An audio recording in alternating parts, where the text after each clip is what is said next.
Gulliver की यात्रा। Gulliver जहाज पर काम करता था। उसे यात्राएं करना अच्छा लगता था। हमेशा की तरह इस बार भी वह नए सफर पर निकला। अचानक तूफान में उसका जहाज फंस गया। सभी यात्री समुद्र में डूबने लगे। गुलिवर किसी तरह किनारे पहुंचा। वह बहुत थक गया था, इसलिए वह वहीं जमीन पर सो गया। जब उसकी नींद खुली तो उसने अपने आप को पतले पतले धागों में बंधा हुआ पाया। उसके अचरज की सीमा न रही जब उसने देखा कि उसकी छाती पर लगभग 6 इंच का एक आदमी खड़ा था। इतना छोटा आदमी उसने पहली बार देखा था। कुछ देर बाद उसी के जैसे छोटे छोटे लगभग 40 आदमी उसके शरीर पर चढ़ गए। उनका नेता हाथ में तीर कमान लिए हुए था। गुलिवर ने जोर से एक चीख मारी, जिसे सुन वे सब भाग खड़े हुए। किंतु थोड़ी ही देर में वे सब फिर इकट्ठे हो गए। उनमें से एक ने अपना हाथ ऊपर उठाया और जोर से चिल्लाया, हेकिना देगुल। उसके सभी साथियों ने इसी आवाज को दोहराया। गुलिवर की समझ में कुछ न आया। उसने उठने की कोशिश की और वे धागे टूट गए जिनसे उसे बांधा गया था। गुलिवर की समझ में आ गया कि जिन्हें वह धागे समझ रहा था, वास्तव में वे उस जगह के रस्से थे।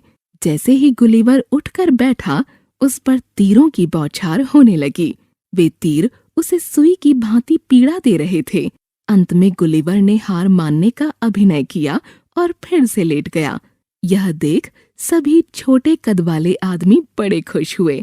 उन्होंने तीर बरसाना बंद कर दिया। थोड़ी देर बाद गुलिवर के पास ही उन लोगों ने एक मंच बनाया। उस पर एक व्यक्ति भाषण करने लगा। गुलिवर को विश्व की अनेक भाषाएं आती थीं, किंतु इन बौनों की भाषा बिल्कुल अलग थी, इसलिए वह समझ न सका।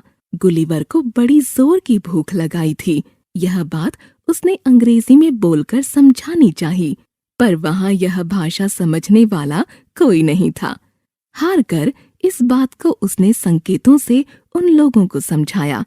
उसकी बात समझते ही वे लोग टोकरे भर भर कर खाद्य सामग्री ले आए।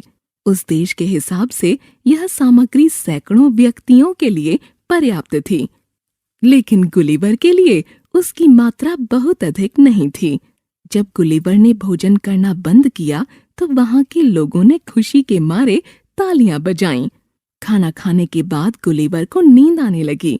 जल्दी ही वह खर्राटे भरने लगा। इसके बाद वह कई घंटे सोया, क्योंकि उसके खाने में नींद की गोलियां मिला दी गई थीं। वहां के निवासी बड़े अच्छे गणितज्ञ थे। वे लोग जहाज बनाने में बड़े निपुण थे। बड़े बड़े जहाज बनाकर वे विशेष गाड़ियों में लादकर जहाजों को समुद्र तक ले जाते थे। ऐसी ही एक गाड़ी में बेहोश गुलिवर को लादा गया। इस काम में 4 घंटे लगे। 500 सैनिकों ने गुलिवर की चौकसी की। उन्हें भय था कि कहीं यह भीमकाय आदमी जागने पर भागने की कोशिश न करे, इसलिए उसके पैरों में जंजीरें बंधवा दी गईं। गाड़ी को खींचकर राजमहल तक लाया गया। वहां स्वयं राजा ने गुलिवर की अगवानी की। उन्होंने इशारों से गुलिवर से बात की। इसके बाद राजा ने गुलिवर को वहां की भाषा सिखाने के लिए एक पंडित नियुक्त कर दिया। कुछ दिनों में गुलिवर को वहां की भाषा का काम चलाऊ ज्ञान हो गया। अब उसके लिए राजा तथा अन्य व्यक्तियों से बात करना आसान हो गया। राजा ने उसके पैर की जंजीरें खुलवा दीं। एक दिन राजा ने गुलिवर से कहा, हमारे पड़ोसी देश ब्लेफुस्कू के सम्राट ने बहुत शक्तिशाली जहाजी बेड़ा तैयार कर लिया है। वो बहुत जल्दी ही हमारे देश लिलीपुट पर आक्रमण करेगा। गुलिवर ने कहा, आप चिंता ना कीजिए, मेरे रहते कोई आपका बाल भी बांका नहीं कर सकता। इसके बाद वह तट के पास की पहाड़ी पर चला गया। अपने टेलीस्कोप से उसने देखा कि शत्रु देश ने 50 से भी ज्यादा जहाज खड़े कर रखे हैं।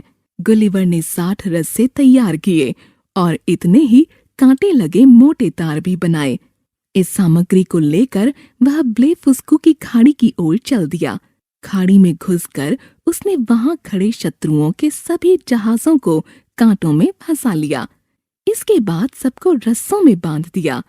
फिर रस्सों को खींचता हुआ वह लिलीपुट की ओर चल दिया।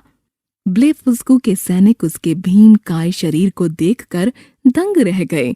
उन्होंने उसे रोकने का प्रयास किया, लेकिन वे सफल न हुए। लिलीपुट के राजा अपने नए मित्र से बहुत खुश हुए। कुछ दिन बाद गुलिवर ने राजा से स्वदेश जाने की अनुमति मांगी। राजा ने सहर्ष अनुमति दे दी। उसके लिए एक विशाल जहाज बनाया गया। ढेर सारी खाद्य सामग्री और जरूरत का अन्य सामान भरकर राजा ने उसे विदा किया। गुलिवर अपने देश पहुंचकर बहुत खुश हुआ।